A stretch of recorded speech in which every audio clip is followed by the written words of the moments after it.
그러면 이제 경제 상황 좀 분석해 주시고 성장률 얘기해 주신 것도 좀 더 자세히. 우리 경제가 보통 정상적으로 굴러갈 때 민간 소비가 4% 정도 증가를 했어요. 작년에 비해서 실질로. 근데 이게 금년에는 3분기가 0%대예요. 지금 민간 소비가 완전히 스톱됐어요. 아직 계엄도 발동도 안 된 3분기가. 그러면 계엄 효과가 있는 4분기는 분명히 마이너스 갔을 거고 내년은 더 확실히 민간 소비가 안 좋을 거 아니에요. 그래서 지금 보통 4% 정도 가야 이게 정상인데 이게 지금 0%다라고 하면 거기서만 성장률을 얼마 잡아먹냐? 2%포인트를 잡아먹어요. 그러면은 소비가 4%에서 0%로 가는 순간 그것만 해도 우리나라 성장률은 0% 나오잖아요. 그 다음에 내년에 수출이 또 안 좋아지잖아요. 그럼 또 갉아먹죠. 그리고 정부가 이제 1년에 평균 한 0.7% 정도 성장에 기여를 해왔어요. 근데 이 정부가 재정적인 여건도 어렵고 하니까 이게 성장에 기여를 전혀 지금 못하고 있잖아요. 그래서 저는 내년도 경제 성장률은 1.0% 안 나온다. 0. 뭐 이렇게 나올 거고 0. 얼마로 나오는 거는 어느 정도로 나쁜 거냐 하면 금융위기가 발생한 다음에 2009년도에 우리가 0%대 성장했어요. 그리고 이제 코로나 때 따라서 내년도 경제 성장률은 거의 금융위기 직후에 버금가는 0% 성장 간다는 게 저는 거의 확실하다고 보죠. 뭐 초고도 뭐 기계산업, 정밀 기계산업, 그리고 그 초정밀 화학산업 이런 것들뿐만 아니라 일반 제품 수출하는 업체들도 환율이 점진적으로 떨어지면 가격 올리지 않을 수 없어요. 가격이 올라가잖아요. 그러면 명품은 더 높은 가격일수록 더 많이 팔려요. 그래서 모든 산업이 우리 산업을 이끌 걸로 봐요. 더 중요한 것은 우리 한류예요. 지금 한류 때문에 지금 우리 뭐 K 뭐 푸드 뭐를 비롯해서 여러 제품들이 잘 팔리고 있잖아요. 라면도 그 다른 나라에 생산되는 제품보다 몇 배나 더 비싸게 팔리고 그러잖아요. 그러니까 문화라는 것은 잘 사는 나라에서 못 사는 나라로 흘러가요. 그럴 거 아니에요. 잘 사는 나라가 부럽잖아요. 그러니까 그 문화도 받아들인단 말이에요. 우리나라도 2000년대 초만 해도 그랬었잖아요. 근데 우리나라 한류는 지금 우리보다 덜 잘 사는 나라로 수출하고 있잖아요. 그 동력이 3배 이상 크지 않으면 그 역류를 못 시켜요. 물도 그렇잖아요. 아래로 흐르는 게 정상인데 위로 끌어올리려고 그래봐요. 동력이 2배 이상 커야 한단 말이에요. 그와 마찬가지예요. 그래서 우리 한류는 그 동력이 엄청 막강해요. 우리 엔터업계 연예인들 막강한 경쟁력, 성장력을 가지고 있단 말이에요. 그럼 거기만 그러냐는 얘기죠. 우리 국민과 기업들도 마찬가지로 세계 최강의 경쟁력, 성장력을 가지고 있어요. 그래서 한류 덕도 있지만 모든 사람, 모든 기업, 모든 개인들이 우리 경제를 이끌어갈 그런 동력이라고 저는 생각을 해요. 현재가 27년 전에 IMF 위기랑 똑같다 이렇게 얘기를 해주셨는데 IMF 사태가 뭐 또 올 거라고 생각을 하실까요? 예, 뭐 여러 언론이나 특히 뭐 유튜브 같은 데서 이제 그런 아마 썸네일 많이 보셨을 텐데 이제 IMF 위기와 닮아 있다라고 얘기하는 이유는 2008년 금융위기는 신용경색의 위기였고 97년, 98년도에 있었던 IMF는 신용경색의 위기이면서 사실은 달러가 없어서 달러 유동성 위기였기 때문에 그 당시에 그 환율이 1955원인가요? 거의 2,000원 선까지 갔었거든요. 그러니까 그만큼 그렇게 달러가 부족해서 그래서 그때 우리가 IMF의 구제금융을 받아온 금액이 달러로 550억 달러를 빌려온 거예요. 근데 지금 우리나라의 외환보유고가 4,100억 달러 정도 있거든요. 그러니까 550억 달러를 빌려와서 돈이 달러가 없어서 빌려왔을 때에 비교해보면 27년 전과 비교하면 당연히 지금 그 정도 수준은 아니죠. 그렇긴 한데 이제 왜 27년 전 IMF를 떠올리게 하느냐라고 하면 이게 사실 환율이 1,450원 가다가 이제 1,500원 선을 넘나들고 있는 이 지금 상황에서는 이 환율 방어를 위해서 외환시장에서 달러를 자꾸 팔아주면서 원화 가치를 지금 유지하려고 하다 보니 이러다 보면 이게 사실 한도 끝도 없이 지금 우리가 외환보유고가 어느 정도 있긴 하지만 금방 소진될 가능성이 있다. 그리고 IMF 때는 정말 많은 기업들이 도산을 했거든요.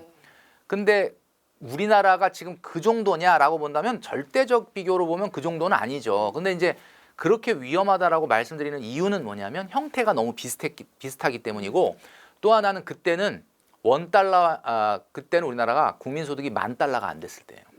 그러니까 그때는 지금보다 훨씬 가난했을 때 겪었던 위기고, 지금 우리나라가 국민소득이 $30,000가 넘기 때문에 지금은 국민들이 아마 그때 절대적인 위기의 그 크기는 작을 수 있지만, 만약 이런 위기가 왔을 때 우리가 느끼는 체감은 훨씬 더 뼈아플 수 있다. 그런 차원에서 아마 이 IMF라는 이야기를 하는 것이 아닐까라는 생각을 합니다. 큰일이죠. 우리 정부가 이상해요. 사실은 고환율 정책이 성공한 사례는 저는 본 적이 없어요. 환율이 오르면 수출은 반드시 준단 말이에요. 반대 사례는 없어요. 대신 환율이 떨어지잖아요. 수출은 급증해요. 이 일은 왜 벌어지냐면 기업은 망하기 때문에 강해요. 망하지 않기 위해서 필사적인 노력을 기울이는 가운데 기업이 강해지. 그럼 국가 경제도 강해지. 국가 경쟁력이 높아진다는 거죠. 그래서 오히려 환율이 점진적으로 떨어질 때 수출은 급증하고 경상수지도 커졌던 것이 역사적 경험이에요. 우리나라에서도 그런 사례가 2번이나 있었어요. 이런 현실을 먼저 봐야 되는데 자꾸 경제학 가격 이론에 집착을 해요. 그러니까 이론이 우선이에요, 현실이 우선이에요. 현실이 우선이잖아요. 이론이 현실에 부합하지 못하면 이론을 고쳐야 되잖아요. 근데 우리 정책당국은 자꾸만 그 이론에 집착을 해요. 고환율 정책은 일본이 1990년대 이래로 지금까지 8차례 펼쳤어요. 지금은 이제 달러당 150엔대를 넘었는데 147엔까지 끌어올린 적도 있어요. 근데 단 한 번도 경제를 살려낸 사례가 없어요. 오히려 경제난은 심화되고 경제난은 장기화됐어요. 실패한 일본 경제정책을 왜 뒤따르냔 말이에요. 미국은 지금 선진국 중에서는 유일하게 지금 경제 호황을 누리잖아요. 근데 미국은 지금 고금리 강달러 정책을 펼치고 있잖아요. 그럼 우리나라도 그 성공한 정책을 뒤따라야죠. 물론 우리나라 정책 당국의 그 주장들이 불합리한 건 아니에요. 경제학이 그렇게 가르쳐요. 특히 이제 문제가 되는 게 뭐냐면 우리 정책 당국이 수출이 GDP의 절반에 육박한다고 이 얘기를 해요. 근데 수출은 매출 총액이고 GDP는 부가가치 총액이에요. 깡통 하나와 드럼통 하나를 합해서 이게 2개라고 말하면 안 되잖아요. 기준을 일치시켜야 한단 말이에요. 부가가치든 매출 총액이든. 그러면 수출은 GDP의 10%가 잘 안 돼요. 10% 내외라고 칩시다. 그러면 나머지는 뭐냐, 이게 내수란 말이에요. 내수가 수출보다 9배나 더 많아요. 우리 지금 주요 수입 자원들, 중간재, 시설재 수입 대부분 의존하고 있잖아요. 그렇다면 환율이 떨어져야 그런 것들 더 값싸게 사올 수 있잖아요. 더 적은 소득으로 더 많이 생산할 수 있고 더 많이 소비할 수 있잖아요. 환율이 점진적으로 떨어질 때 내수가 확장된단 말이에요. 수출이 제 아무리 많이 증가하더라도 내수가 축소되면 성장률은 낮아지고 경제난은 심화돼요. 지금 우리 정부가 고환율 정책을 펼치고 있으니까 지금 경제난이 심한 거고, 지금 우리 주식시장도 그 선진국 중에서는 최악의 실적을 기록 중이잖아요. 오늘 보니까 2,400도 한때 무너졌어요. 그런 일이 벌어지는 이유가 고환율 정책 때문이란 말이에요. 일각에서는 내년부터 이제 수도권을 시작으로 공급 감소가 이제 본격화되면 뭐 수도권 집값이 상승한다 이런 전망도 좀 있어요. 어느 분이 그래요? 어떻게 보실까요? 아직도 가짜 뉴스가 판을 치네요. 그 수도권이 올해가 35,000호, 둔촌중이 11월 입주인데 잔금이 1월 달이잖아요. 그러면 1월 마무리가 내년에 입주 물량 완료가 되는 개념인데 이게 양쪽에 걸쳐 있잖아요. 올해하고 내년하고. 근데 중요한 건 올해하고 내년하고 합치면 9만 호예요. 그 중에서 뭐 114나 이런 친구들이 좀 터부시하는 뭐 행복주택도 아파트거든요. 그걸 집이 아닌가요, 그건? 저는 그 계산 방식이 좀 이해가 안 되고, 그럼 다 합치면 9만 호예요. 그러면 평년 물량보다 높아요. 한 30% 많아요. 많은데도 26년에는 모자르겠죠, 조금. 왜냐하면 우리가 22년도에 그 금리 인상하면서 건설사들이 좀 유동성 위기를 겪으니까 그때 조금 이제 저거 했지만 그 다음에하고 그 다음에는 또 적정 물량 다 졌어요. 너무 과도하게, 그러니까 대한민국 부동산 영끌하셔서 지금도 못 빠져나온 분들 많이 계신데 그거 언론들이 키운 거 아니에요. 그러니까 지금도 그 언론 이런 것도 좀 문제가 있는 것 같아요. 법적으로 과도한 어떤 과장보도, 팩트에 맞지 않는 보도에 대해서는 엄벌을 쳐야 되는데 그걸 주기적으로 하면 사람들이 세뇌가 되거든요. 그런 부분이 저는 이제 분명히 말씀드리면 공급 부족 얘기했는데 공급이 부족한 게 문제가 아니잖아요. 지금 서울에 매물 물량이 몇 개예요? 기자님들 기사 쓰니까 아실 거예요. 9만 채예요, 9만 채. 9만 채는 3년치 물량입니다. 그게 쌓여가는데 부족한 게 무슨 의미가 있죠? 앞뒤가 안 맞잖아요. 그러니까 경제 상황이 다 좋고 다른 대체재, 지금 매물이죠, 기존 주택에 대체재가 없다라고 가정할 때는 당연히 수요 공급의 법칙에 의해서 지금 하신 말씀이 맞아요. 근데 엄밀히 보면 내년에 입주 물량 부족하다는 것도 사실이 아니고, 그러니까 이런 가짜 뉴스에 휘둘리지 않으셨으면 좋겠습니다. 좀 더 팩트에 근거해서 시장을 보시는 게 좋겠다라고 말씀드리겠습니다. 역시 저는 이제 부동산 시장을 거시경제의 하나의 부문으로서 간주하고, 예를 들어서 금리와 물가와 환율과 뭐 경제 성장률과 이런 여러 변수들과 톱니바퀴처럼 연결되어서 맞물려서 돌아간다고 하는 접근으로 분석하는 사람이에요. 그래서 거시경제의 하나의 변수로서 부동산을 전망합니다. 그런 면에서 저는 그 부동산 시장을 좀 아주 간단히 정리할 때는 여러분이 이제 분석가, 애널리스트로서 전망하시지 마시고 간단히 접근할 때는 그냥 시대를 정의하시면 좀 간편해지기도 합니다. 그래서 조금 있다가 좀 구체적으로 분석을 할 수도 있겠지만 잠깐 시대를 정의해 보면 아마도 큰 틀에서 틀리지 않으실 거라고 생각을 합니다. 그래서 시대를 한번 말씀드려 보면 2020년, 21년을 우리는 완화의 시대라고 할 수 있어요. 경제학적인 관점에서는 완화의 시대라고 합니다. 20년, 21년이 경제적으로는 정말 힘들었죠. 팬데믹 경제 위기였으니까.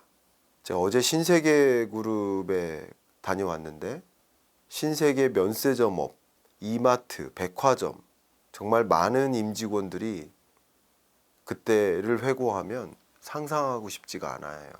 무급휴직 대상이었어요. 50대 가장이 생각해 보세요. 정말 힘들었습니다. 다시 한번 돌이켜 보세요. 여러분 마스크 쓰고 다니고 정말 힘들었었습니다. 근데 20년, 21년 집값이 어땠나요? 우리나라 역사상 가장 강하게 집값이 폭등했어요. 제가 되질문할게요. 경기가 좋아서 집값 올랐나? 그러니까 참 많은 분들이 제가 이 시장을 분석할 때 저성장 고착화라고 했잖아요. 내년 경기 안 좋을 거라고 전망하셨잖아요. 근데 왜 부동산은 상승할 거라고 전망하시나요? 이 질문 정말 많이 하세요. 내년 경기 안 좋을 거라고 전망하시면서 부동산은 왜 상승할 거라고 전망하시나요? 25년에 대해서. 그러면 제가 되질문하겠습니다. 올해 경기 안 좋죠? 올해는 부동산 왜 상승했습니까? 그 질문에 답변할 수 있어요? 2020년, 21년 경기 좋아서 집값 올랐나요? 경기 최악이었다니까요. 역성장했습니다. 경제 위기였습니다. 부동산 가격은 폭등했습니다. 경기랑 경기의 흐름하고 부동산 경기의 흐름하고 같이 간다라고 보시면 안 됩니다. 같은 관점에서 이렇게 말씀을 하세요. 아니 그 소득이 증가해야 경기가 좋아야 소득이 증가하고 소득이 증가해야 집을 사죠. 소득이 증가하지도 않는데 누가 집을 산단 말입니까? 뭐 참 안타까운 말씀을 주시는데 뭐 지금 참 죄송하고 저도 그런 말씀 드려서 그 내 집 마련에 대한 의사결정은 1, 2년 동안 소득이 늘어서 집 살 사람이 없습니다. 손흥민 아니에요, 우리. 1년 동안, 2년 동안 경기가 좋아서 집 살 사람이 어디 있어요? 20년, 30년 소득을 모아서 집 사는 겁니다. 평생 모아서 집 사는 겁니다. 근데 1년, 2년 경기가 좋아서 집 산다고요? 소득이 증가해서 집 산다고요? 그 평생 피땀 흘려서 모은 그 돈에 대한 평생에 대한 내 인생을 바친 그 전 재산에 대한 의사결정을 내리는데, 그죠? 그 의사결정을 미스하면 됩니까? 안 되잖아요. 그러니까 그 신중한 의사결정을 내리는 데 있어서 그 전망이 필요한 거예요. 희망하는 게 아니에요. 전망하는 거예요. 전망. 그러니까 오를 때 오를 거라고 전망하고 떨어질 때 떨어질 거라고 전망하고, 전망하는 것과 희망하는 건 다릅니다. 제가 그 말씀 먼저 드리고요. 제가 좀 강조하고 싶은 것은 정말 그 공식이 맞나? 경기가 좋으면 집값 상승한다. 소득이 늘면 소득이 늘어야 집 산다. 그 공식을 잠깐 버려주세요. 제가 왜 그러냐면요. 그렇게 생각하시면 그 공식으로 부동산 경기를 자꾸 진단하시면, 그러면 누가 부동산 전망 영상을 왜 보십니까, 여러분? 경기 좋아지나 나빠지나만 보시면 되는데 그 공식으로 보실 거면 아닙니다. 절대 아닙니다. 아님을 또 증명해 드릴게요. PIR이라는 지표가 있어요. PIR이 몇이죠? 서울? 평균 소득자의 연봉 대비 집값이 몇 배냐 이거죠. 이게 12배예요. 그러면 연봉을 몇 년 모아야 집을 산다는 뜻이에요. 평균. 제가 근사한 집 아니에요. 반포 레미안 얘기하는 게 아닙니다. 평균적인 그냥 평균 집값을 몇 년 모아야 집을 산다는 뜻이에요. 12년 모아야 집 산다는 얘기요. 어떻게 하면서? 한 푼도 안 쓰고 모아야. 그게 가능한 얘기예요? 불가능한 얘기예요? 불가능해요. 반씩 모은다고 했을 때는 몇 년 걸린다는 얘기예요? 24년 걸려요. 그럼 24년 모아야 집을 사는데 지금 올해 경기가 좋아져서 올해 소득이 늘어나서 집을 산다? 그게 맞는 공식입니까? 한번 우리 이성적으로 판단해 보자고요. 우리 집값은요, 정치적으로 판단해도 안 되고요. 희망적으로 나의 희망을 담아서 판단해도 안 돼요. 이성적으로만 판단해야 됩니다. 소득이 늘어서 집을 사는 게 아니라 누적된 소득을, 누적된 재산을, 모아놓은 돈을 적절한 시점에 이동시키는 겁니다. 돈의 이동이에요.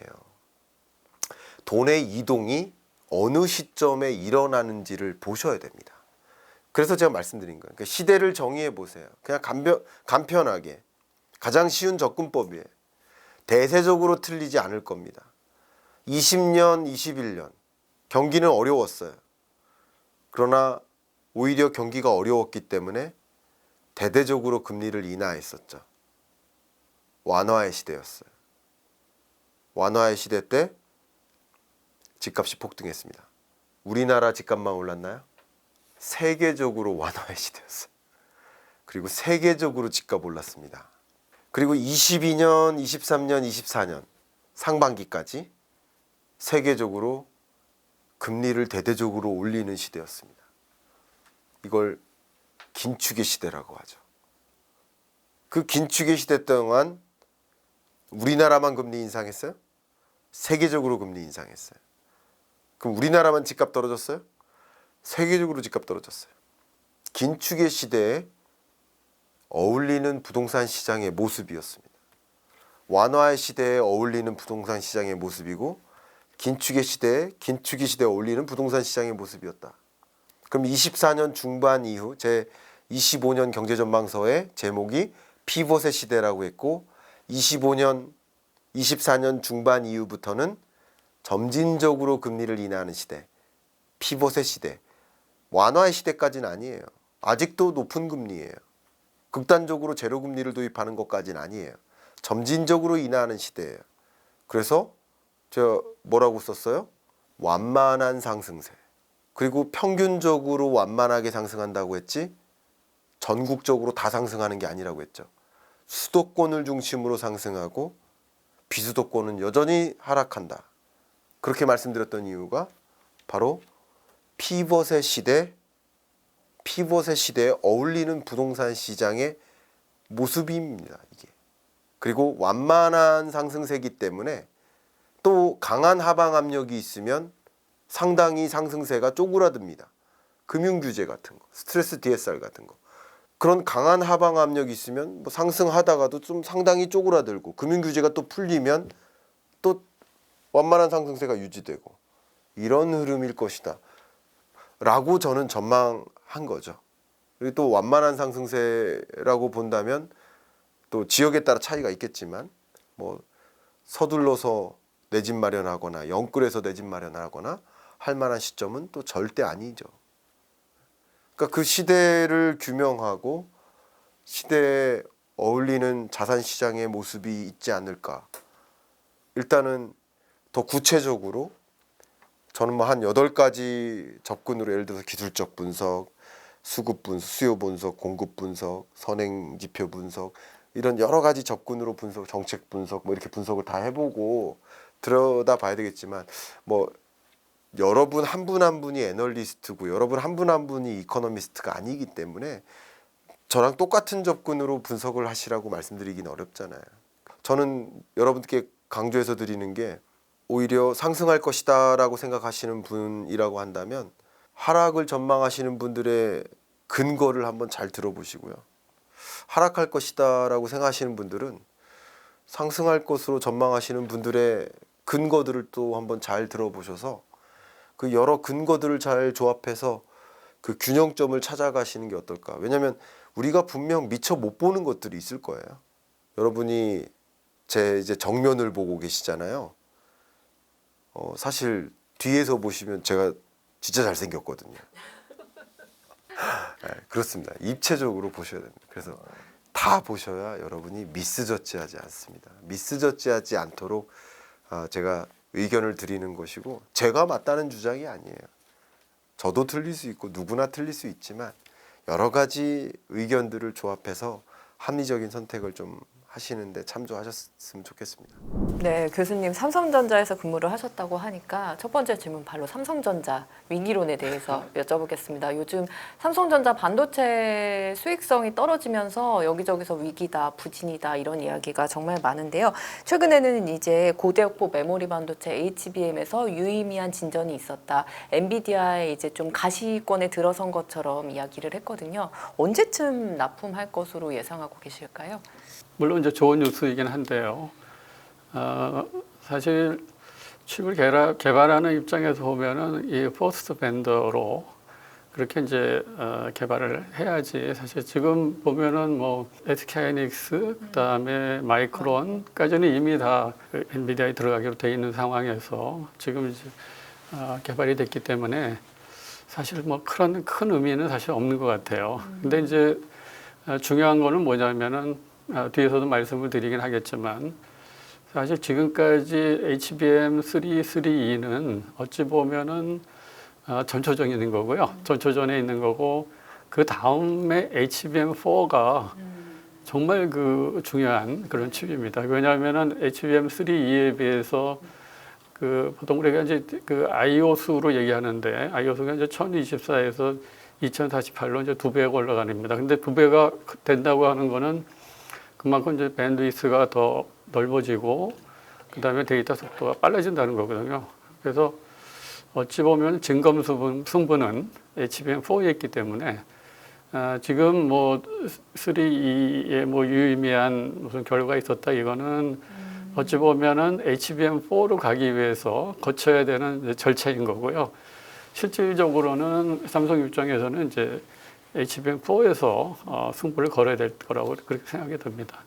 HM4 이야기를 해주셔서 그런데 오늘 때마침 그 SK가 연 AI 서밋에서 최태원 회장이 이제 엔비디아 쪽에서 젠슨왕의 HM4 공급 일정을 6개월 정도 앞당겨 달라 이렇게 얘기해서 우리도 노력해 보겠다 이렇게 얘기했다는 걸 발표했거든요. 그만큼 이제 엔비디아와 하이닉스가 정말 끈끈하게 관계를 좀 맺고 가는 걸로 보는데 그럼 교수님이 보시기에는 삼성과 하이닉스의 좀 격차가 어느 정도 벌어졌다고 보시고 계실까요?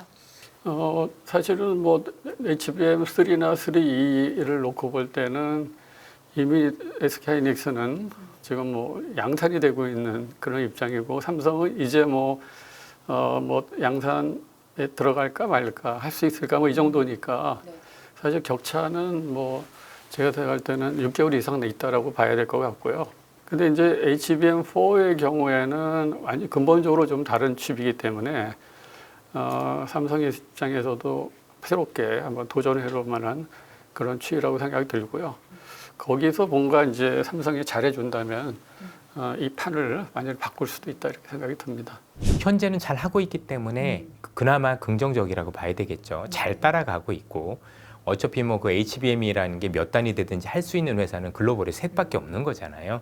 그러니까 어차피 뭐 하이닉스 아니면 마이크론 나중에 뭐 잘 되면 삼성전자까지인 건데 우리가 굳이 긍정적으로 볼 필요는 없는 것 같아요. 여전히 잘 하고 있고 그리고 뭐 그 기술력을 잘 따라가고 있고 분명한 건 하이닉스가 잘 안 되면 우리가 그러면 블랙헬도 잘 안 되는 거잖아요. 그게 없을 거니 세트로 들어가는 건데 그런 측면에서 놓고 보면 뭐 괜찮지 않을까라는 생각은 가지고 있습니다. 그래서 최근에 움직임 보더라도 외국인이 그렇게 삼성전자를 팔고 있는데 하이닉스는 사는 날도 꽤 많더라고요. 그런 거 보면 외국인 시각도 삼성과 하이닉스는 다른 시각으로 바라보고 있다라고 생각이 들고 실제 주가의 움직임도 많이 다르지 않습니까? 뭐 그런 측면에서 봐야 되겠죠. 그래서 여기서 중요한 건 뭐냐면 지금 말씀을 삼성과 하이닉스를 잘 주셨지만 이제는 우리가 앞으로 반도체가 좋으냐 안 좋으냐 물어볼 이유가 없는 것 같아요. 이제는 반도체가 좋으냐 안 좋으냐도 중요하지만 그 좋은 어떤 시장에서 이 기업들이 거기서 최적화될 수 있느냐 없느냐 기업별로 따져보는 안타까운 시장이 온 것 같아요. 옛날엔 그러지 않았잖아요. 그런 측면에서 놓고 보면 이제는 업종이 좋다는 의미가 없고 그 기업이 좋으냐 안 좋으냐로 이제는 각계전투로 들어간다라는 생각이 들더라고요. 현대도 열심히 하고 있어요. 현대기아차도 열심히 하고 있고요. 현대기아차도 국내 기업에만 투자하지 않고요. 여러 군데 다 투자를 하고 있어서 현재 이제 현대기아차도 자율주행에 있어서는 오히려 사실은 독일의 기업들이라든지 뭐 유럽의 나머지 기업들에 비해서는 앞서가고 있다고 볼 수 있지만 전기차도 국내에서 안 사는데 열심히 이 뭔가 이 현대차가 이거를 대규모로 실험할 수 있는 공간이 국내에 존재하지 않고 있어요. 이런 부분들이 좀 어려움이라고 볼 수가 있고요. 또 하나는 자율주행에 접근하는 두 가지 시장의 어프로치가 있습니다. 하나가 웨이모 방식이죠. 웨이모 방식이나 바이두의 아폴로 고와 같은 방식이죠. 즉 특수 제작된 로봇 택시에 자율주행을 실현하는 방법이 있고 테슬라처럼 테슬라 차량에다가 실현하는 방법이 있어요. 물론 이것도 조금씩 다를 수가 있는데 예를 들자면 웨이모 같은 방식은 여러분 대당 차량이 20만 달러입니다. 특수한 레이더와 라이다, 뭐 고가 이런 것들이 장착되어 있고 물론 이렇게 비싸지 않은 레이더하고 라이다를 만들고 보편적으로 판매하는 차량에다가 자율주행을 하는 데가 중국의 리아우터죠. 여기는 이제 그 대형 SUV에다가 라이다하고 레이더를 다는데 좀 소형 저가형을 달긴 달아요. 근데 이건 뭐냐면 특수 차량에서만 계속해서 실험을 하는 거고 기술 진화를 하는 거고요. 그러면 더 빨라요. 지금 웨이모가 훨씬 더 테슬라보다 빠릅니다. 웨이모나 아폴로 고가 더 빠르다고 볼 수 있죠. 웨이모 같은 경우는 7월 달에 유료로 결제하는 자율주행 택시 고객이 10만 건이었고 주당 11월에 이것이 15만 건으로 증가하고 있어요. 대단히 많이 확산되고 있다고 볼 수가 있는 건데요. 테슬라는 아직까지 뭐 FSD가 몇 명인지 테슬라가 유료 구독하고 있는 사람이 몇 명인지 안 밝히고 있잖아요. 아마 웨이모보다 적을 거라고 저는 보고 있습니다. 그런데 테슬라의 장점은 뭐냐면 카메라로만 가잖아요. 그렇기 때문에 이 자율주행 때문에 차량 가격이 높아지지 않습니다. 오히려 테슬라는 자율주행을 위해서 한국에 판매되는 테슬라에도 들어가고 있는데 하드웨어라는 것을 집어넣고 있고 과거에는 하드웨어 3가 들어왔었고 지금 하드웨어 4가 들어가고 있는데 테슬라가 이제 이름을 좀 바꿨어요. AI3, AI4로 바꿨거든요. 이것이 흔히 말하는 추론칩이 들어갑니다. AI 추론칩이 들어가는데 두 개씩이 들어가는데요. 하드웨어 3에 들어간 추론칩 이제는 더 이상 판매하지 않고 지금은 하드웨어 4인데 그때의 추론칩 두 개가 들어갔는데 하나가 애플의 M1 칩에 40개 효과를 냈어요. 대단히 강력한 칩이 들어가고 있는 거죠. 그래서 학습할 때는 여러분 테슬라도 레이더하고 라이다라는 걸 씁니다. 레이더하고 라이다라는 건 음파나 빛을 통해서 앞차의 거리라든지 사물과의 거리를 정확하게 계산하는 거예요. 학습할 때는 테슬라도 레이더하고 라이다를 쓰지만 나머지 차량은 추론만 시키는 거거든요.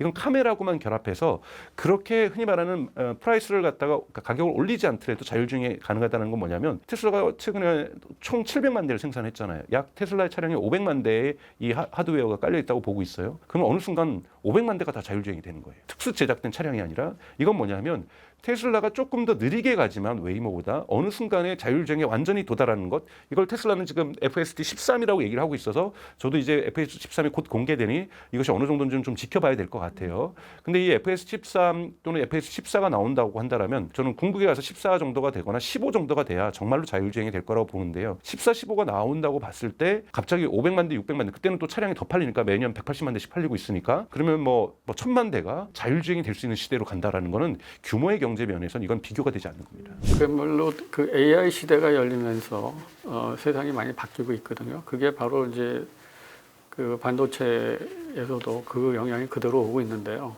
우리 한국 반도체도 결국 AI 시대에 어떻게 대응할 거냐가 이제 중요한 것 같아요.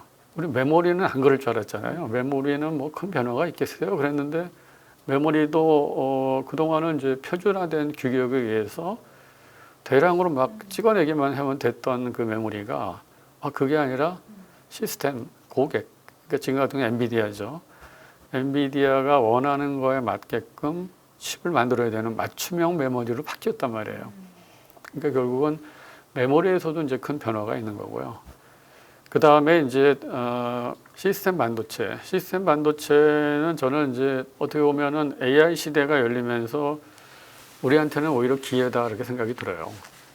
이게 무슨 말씀이냐면은 사실 지금 현재 있는 그 현재의 어떤 제품에 들어가는 칩을 개발해 가지고는 남하고 경쟁해서 이길 수가 없는데 이제 AI라고 하는 이제 새로운 그 어떤 물결이 나왔기 때문에 거기에 우리가 잘 대응만 한다면 얼마든지 AI 시대에서 우리 시스템 반도체 설계 쪽을 확실히 강화할 수 있거든요. 그래서 이제 지금 팹리스 같은 경우는 지금 1%밖에 안 되잖아요. 근데 1%밖에 안 되니까 그거를 어쨌든 더 올릴 수 있는 좋은 기회다 이렇게 생각이 들고요. 특히 아까 이제 말씀드렸던 온디바이스 AI라고 하는 거가 우리가 특히 시스템 반도체 설계에 있어서는 가야 될 방향이다. 왜냐하면은 우리가 어쨌든 제조업이 강한 그런 나라잖아요. 나라고 제가 이제 이 책에서도 그런 얘기를 했지만 신제조업이다 이런 표현을 썼는데 신제조업이라고 하는 거는 AI가 만들어내는 제조업입니다. AI가 새롭게 들어가고 또 AI로 인해서 새롭게 창출되는 그런 제조업을 얘기하거든요. 그런 제조업에 있어서는 분명히 그 시스템 제품에 맞는 새로운 칩이 필요하다. 새로운 반도체. 그래서 그때에 우리가 그 칩을 먼저 개발한다면 충분히 가능하다. 그게 결국은 온디바이스 AI입니다. 그래서 이 IoT하고 연결이 되어 있는 스마트 홈 또는 스마트 시티, 스마트 팩토리 또는 뭐 자율주행 자동차 뭐 이런 것들이 전부 그 영역에 속합니다. 그래서 그 제조업과 그다음에 거기 그 들어가는 제품에 들어가는 또 칩, 우리 그 칩을 동시에 우리가 개발을 해 나간다고 하면 시스템 반도체에서도 우리가 이제 다시 그 조금 더 그 성장시킬 수 있는 좋은 기회가 될 것으로 그렇게 생각이 듭니다. 트럼프 이제 2기 출범으로 한국의 핵무장 가능성이 좀 높아졌다 뭐 이런 얘기도 있는데 어떻게 보세요? 핵무장 가능성이 높아진 거가 아니고 핵무장을 하겠다는 여론이 비등해질 가능성이 많지. 응? 우리도 핵무기 달라. 네. 우리가 뭐 비핵화, 북한의 비핵화를 위해서 그렇게 노력을 했는데 당신들 비핵화 성공 못 시켰지 않느냐. 이게 여론이잖아요. 그럼 우리도 가져야지. 이런 얘기가 나온다는 얘기죠. 그래서 이제 트럼프가 엄청난 노력했잖아요. 근데 북한은 지금은 절대로 나는 핵무기 포기 안 해. 이미 만방에 공포했어. 그리고 막 북경도 쏴 지금. 휴전선 DMZ 이를 다 차단하고 있잖아요. 이제 야 통일이고 뭐가 필요 없어. 나 혼자 살 거야. 그런 상황이기 때문에 핵무기는 절대로 포기하지 않는다. 그렇기 때문에 우리는 그동안 핵무기를 만들 능력이 있어요. 기술력도 있고 돈도 있어. 국제적 위상도 괜찮아. 그런데 미국하고 뭐 세계 이제 그 P5 그런 나라에서 한국 만들지 마. 뭐 너네 이 확산은 안 좋은 거야. 핵 확산 안 좋은 거야. 특히 미국이 막 전방에 서가지고 하지 마. 우리가 해줄게. 핵 확장 억제. 내가 우리 거 가지고 쏴줄게. 그게 핵 확장 억제거든. 그리고 막 그 전 정부에서는 그런 얘기 나오는데 이 바이든 정부에서는 일체형 확장 억제 또 말을 만들었어. 그거는 진짜 같이 붙어가지고 같이 가지고 오면서 정말 쏴줄게. 근데 그건 증명된 게 하나도 없어 인류 역사상. 프랑스 드골 대통령이 여시 핵장 확장 억제 해줘? 아니 워싱턴을 공격한다는데 파리를 지켜주겠어? 북한이 아이 나만 내가 핵 공격하려고 하는데 끼어들으면 내가 워싱턴 공격하겠다, 뉴욕 공격하겠다 그러면 미국 사람들 해주겠냐 이거요. 야 한국하고 우리가 무슨 상관이야? 안 해줘. 그런 것들이 이제 믿음이 떨어진다 이거예요. 그렇기 때문에 우리 한국에서도 지금 핵무장 여론이 많이 높아져 있어요. 그러나 미국의 입장을 생각하면 미국은 히로시마 나가사키에 핵 공격을 한 주역이야 주역. 그렇기 때문에 항상 도덕적으로 비인도적인 처사에 대해서 반성하는 나라예요. 반성하는 나라. 그래서 핵은 확장하면 안 되겠다. 그냥 억제력만 가지고 있다. 이렇게 주장하는 나라이기 때문에 그래서 미국하고 러시아하고 옛날 소련하고 한참 친할 때 만든 게 IAEA하고 NPT예요. 원자력은 오로지 평화 작업만 사용하자. 군사적으로 사용하지 마. 그게 IAEA에서 하는 거고 여기 오케이? 여기 동의해? 그러면 너 NPT에 들어와. 그거는 핵무기를 안 갖겠다는 서명이야. 그 두 가지 기구를 가지고 계속 통제해 온 거예요. 그거를 미국이 주도적으로 했다고. 근데 미국이 주도적으로 했는데 우리가 한미연합 동맹에서 계속 우리 친구같이 막 형제같이 지내고 있는데 그 제일 선봉 있는 사람한테 배반하고 핵 무기 만들겠다면 나 그럼 너 친구 안 할 거야. 나 철수할 거야. 이런 얘기 나올 수가 있지. 그러니까 입장을 바꾸는 생각하면은 그거를 쉽게 용인하지는 않아요.